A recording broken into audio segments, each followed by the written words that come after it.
lákọ̀ọ́kọ́ lọ sórí Play Store.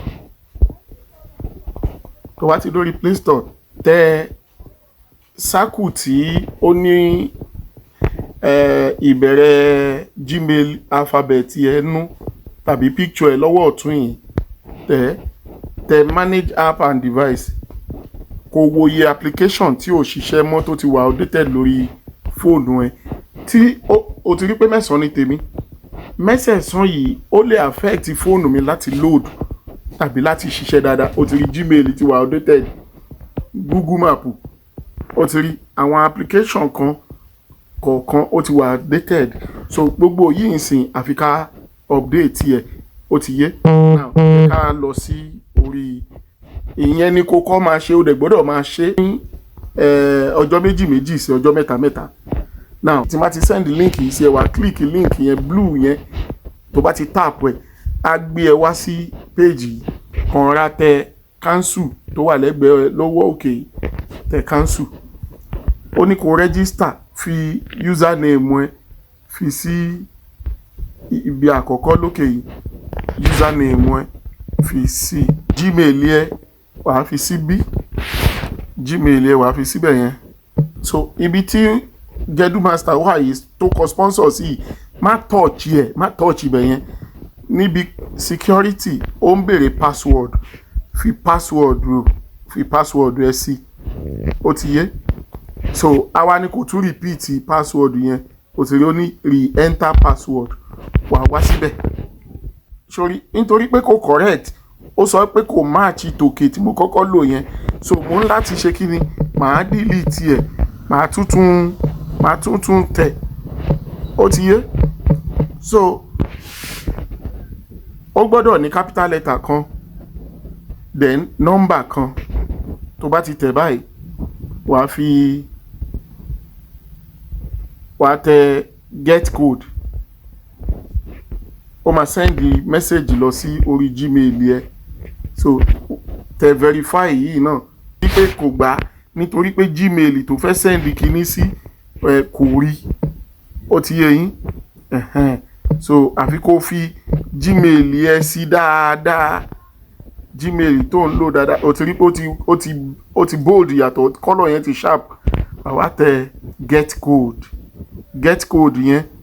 Now ó ń count o, wàá tẹ 0 ìsàlẹ̀ fóònù ẹ, bódà jẹ́ box ni, wàá lọ sórí Gmail ẹ.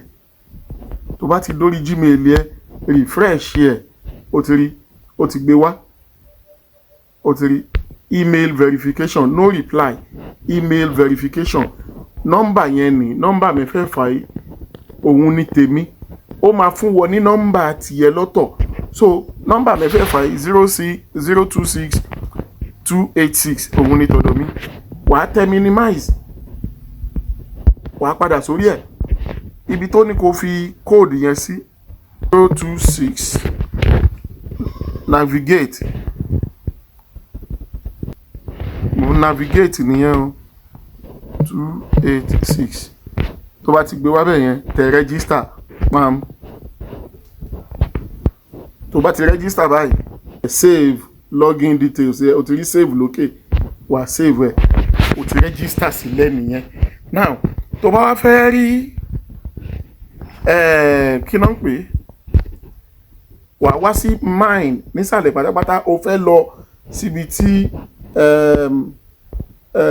referral code tiẹ̀ wà. Sori ó ṣẹ̀ wá gbé ẹ wá pé kó login, wà wá login pẹ̀lú nǹkan tó fi register. Once tó ti save ẹ yẹn, ó máa wà ńbẹ̀, wà kàn wá tẹ̀, wà login. Ó ti rí, ó ti login. Tó bá ti wá login báyìí, under mine nísàlẹ̀, wà wá sí invite friend, wà tẹ invite friend. Tó bá ti débí, ó ti rí copy link, wà tẹ copy link. Link yẹn òun ló máa wá send sí àwọn èèyàn yẹn. Báwo ló ṣe máa send ẹ? Wà copy ẹ. Tó bá ti tẹ copy, oyè, ó ti tẹ text has been copied. Tó bá ti tẹ bẹ́ẹ̀ yẹn, wà wá navigate. Ìyẹn ni pé kó tẹ minimize. Ó lè jẹ́ box ní tiẹ̀, ó lè jẹ́ ìlà mẹ́ta ní ọwọ́ ìsàlẹ̀ ń bí. Tó bá ti tẹ, á gbé ẹ wá sórí a minimize báyìí wà wá sórí WhatsApp rẹ tó bá ti wá sórí WhatsApp rẹ báyìí ẹni tó fẹ́ send ẹ̀ sí wà wá sórí kíní ẹni yẹn tó bá ti wá sórí ẹ̀ tó bá ti gbé dé báyìí wà wá ṣe kíní wà wá tẹ